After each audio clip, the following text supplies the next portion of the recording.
Guys, thanks for stopping by my channel. My name is Fatima.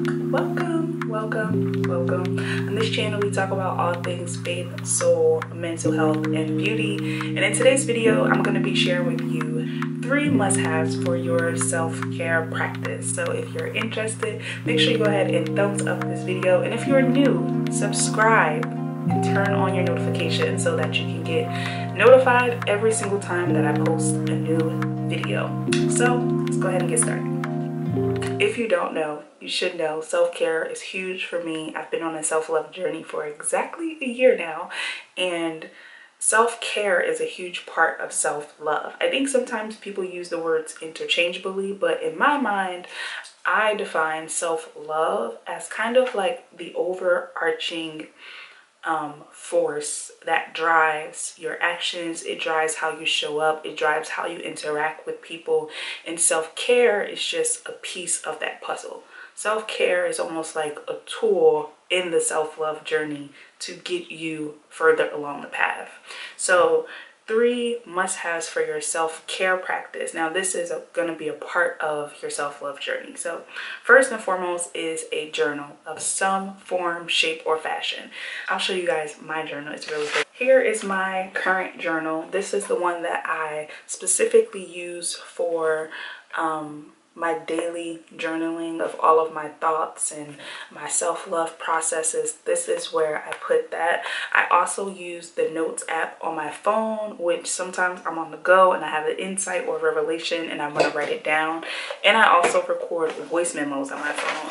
Now this is huge because a lot of times when I'm doing affirmations or mantras, or after I meditate and I have all these spiritual downloads and I just want to capture them, I will record them so that I can listen back to them later. But I would just encourage you to find whatever form of a diary that makes sense for you, or journal, and document your thoughts, your feelings, your processes, so that you can go back and reflect and you can learn from it and grow from it.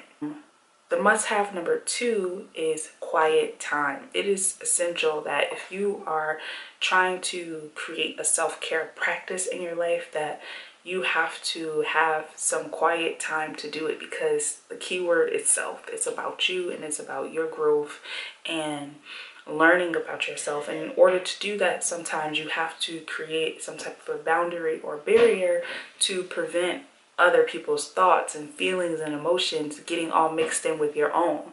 So when I say quiet time, I'm not just talking about physically. It's great if you have a space, you know, if you live alone or if you have a room or whatever, where you can find that time and communicate that with the people that you live with. Like, hey, I need some time to, you know, focus on my self-care, or I need some time for myself, or however you need to phrase it for that person to understand.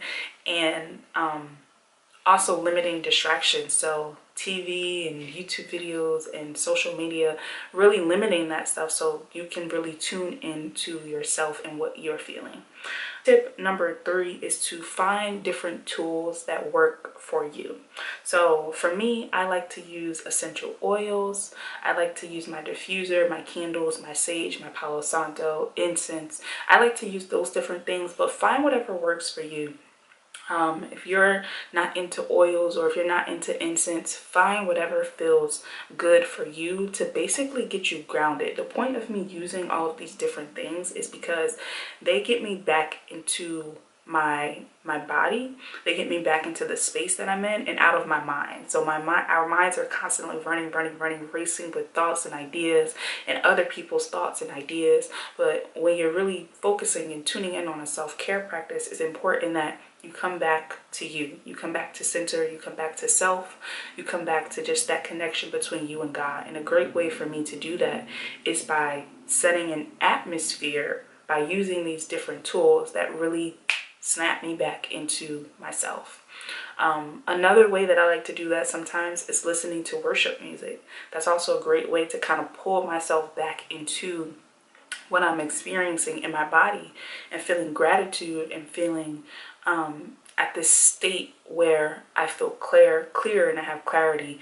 Meditation is another tool that I use for that, and I'll link the videos that I have to meditation in the corner if you want to check those out. But those are just some 3 must-haves that I would recommend for starting a self-care practice. Of course, you can incorporate as many or as little as you want. These are just my must-have, my personal must-haves that I wanted to share with you on your journey. And yeah, I hope that this was helpful. If it was, let me know. And also comment down below and let me know, what is your must-have for your self-care practice?